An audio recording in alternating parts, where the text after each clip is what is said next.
Welcome back to my channel. আজকে আবার একটা নতুন রেসিপি তোমাদের জন্য নিয়েছি ক্যাপসিকাম দিয়ে আলু দিয়ে ডিমের কারি। এখানে ক্যাপসিকাম, কাঁচা লঙ্কা কুচি রেখেছি, ধনেপাতা কুচি রেখেছি, পেঁয়াজ বেটে রেখেছি, আদা বেটে রেখেছি, রসুনটা গোটা রেখেছি, আর টমেটোটা একটা কুচি রেখেছি। আর ডিমটা সিদ্ধ করে হলুদ নুন মাখিয়ে রেখেছি, আলুটাও আমি হাফ সিদ্ধ করে রেখেছি। এখানে দেখো ওভেনে আমি কড়াটা বসিয়ে দিয়েছিলাম, কড়াটা পেঁপে যেতে আমি তেল দিয়ে দিয়েছি। সরাসরি আমি সব ভেজে নেবো। প্রথমে ডিমগুলো ভালো করে উল্টে পাল্টে ভেজে নেবো। ওকে, ডিমটা ভাজা হয়ে যেতে আমি ক্যাপসিকামগুলো দিয়ে দিলাম। ক্যাপসিকামগুলো আমি ভালোভাবে ভেজে নেবো লাল করে। দেখো ফ্রেন্ডস, ক্যাপসিকামগুলো ভাজা হয়ে যেতে আমি তুলে নিয়েছি। এবার এর মধ্যে দিয়ে দিলাম আলুটা ভালো করে আমি নুন হলুদ দিয়ে লাল করে ভেজে নেবো।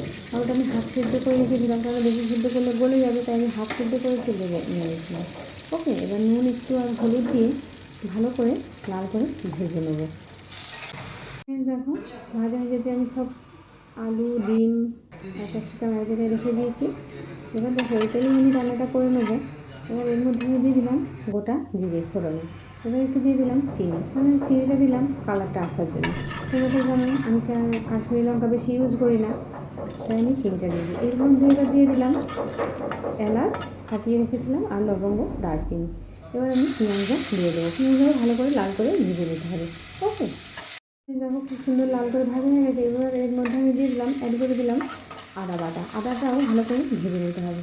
এবার আমি এর মধ্যে দিয়ে দেবো টমেটো কুচিটা। ওকে, এর মধ্যে একটু নুন দিয়ে দিলাম যাতে টমেটোটা ভালোভাবে গলে যায়। তোমরা জানো আমার প্রত্যেকটা ভিডিওতেই আমি বলি টমেটোটা একটু নুন দিই, কারণ টমেটোটা ভালোভাবে গলে যাওয়ার জন্য। ওকে, দেখো 4টে কাঁচা লঙ্কা কেটে রেখেছিলাম, সেটা আমি এর মধ্যে দিয়ে দিলাম। এবার এর মধ্যে আমি একটু দেবো ধনেপাতা কুচি। যে ধনেপাতা কুচি রেখেছিলাম তার অল্প একটু দিলাম, মশলাটার সাথে কষিয়ে নেবো আমি এবার। ওকে, দেখো মশলাটা আমার খুব সুন্দরভাবে কষানো হয়ে গেছে। এবার এর মধ্যে আমি দিয়ে দিলাম হলুদ গুঁড়ো 1 চামচ, লঙ্কা গুঁড়ো 1 চামচ, আর জিরে গুঁড়ো।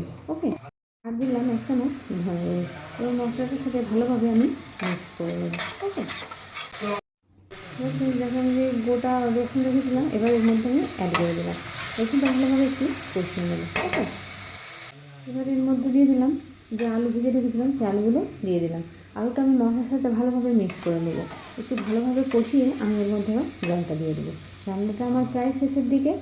দেখুন সুস্বাদু রান্না পেতে চারটে প্লিজ তোমরা পাশে দেবো। ওকে, দেখো আমি জলটা দিয়ে দিলাম। এবার আলুটা আমি 5 মিনিট চাপা দিয়ে দেবো যাতে আলুটা সিদ্ধ হয়ে যায়। ফ্রেন্ডস দেখো আমি 5 মিনিটের জন্য ঢাকা দিয়ে দিলাম আলুটা, যাতে একটু ভালোভাবে সিদ্ধ হয়ে যায়। দেখো ফ্রেন্ডস আমার 5 মিনিট হয়ে গেছে, ঢাকনাটা খুলে গেছে। দেখো খুব সুন্দরভাবে ফুটে গেছে। এবার যে ডিম আর ক্যাপসিকামটা ভেজে রেখেছিলাম সেটা আমি এর মধ্যে দিয়ে দেবো।